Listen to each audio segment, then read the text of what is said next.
Today, we're going to be reading about some pretty rude celebrity encounters. Now, before we start, I just wanted to say that celebrities are humans and they are allowed to get frustrated at times. It's also important to remember that celebrities probably have to deal with their fans all the time and it can get extremely annoying, so let's not judge too harshly. Celebrities deserve privacy just like you and me, although some argue because they work in the limelight, they lose their right to privacy.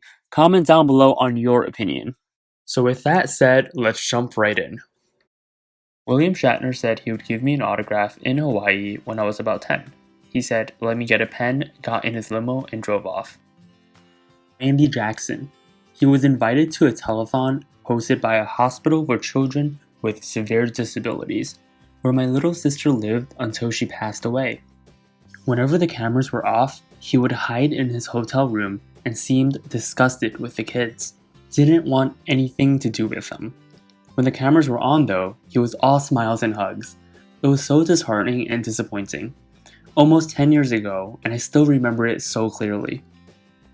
My dad is a pilot, and he frequently deals with celebrities. His company has all the staff sign NDAs, but my dad usually doesn't even know who the celebrities are unless they've been in the news.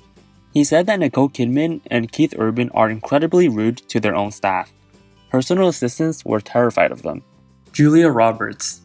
Big mistake. Big. I worked on a photo shoot with her, and all I gotta say is wow. From the moment she showed up to the moment she left, screaming at everyone about everything. An absolute B to the nicest people who didn't do anything to deserve it. Apparently that is how she always behaves when there's no cameras on her.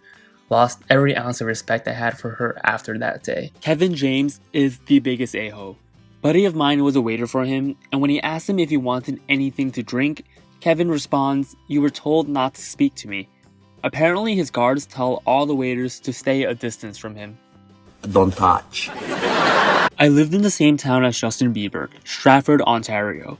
There are only 30,000 people in the town, and I'm only a year younger than him, so we had a ton of mutual friends, played basketball together, and I frequently saw him at social gatherings. He was possibly the most arrogant little shit I've ever met. He would brutally make fun of people, disrespect adults for no reason, and one of my best friends told me that at a hockey game, he pissed in some people's cups for no reason. I like that laugh. Jerry Seinfeld. My dad works on setting up tables and such for events.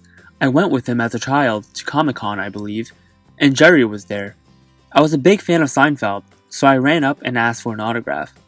I was 10 years old, and he looked at me and told me to F off. Bill Nye. Met him after a speech he gave at the university I was attending. He was a dick the entire time.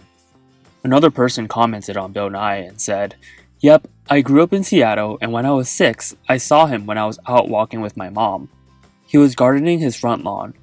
I ran up to him, told him how excited I was to see him. I was maybe one step off of the sidewalk onto his lawn. He screamed at me to get off his lawn and then turned his back. My mom still talks about how much of an a-hole he was 20 plus years later." Thanks again for watching, and make sure to subscribe for more videos.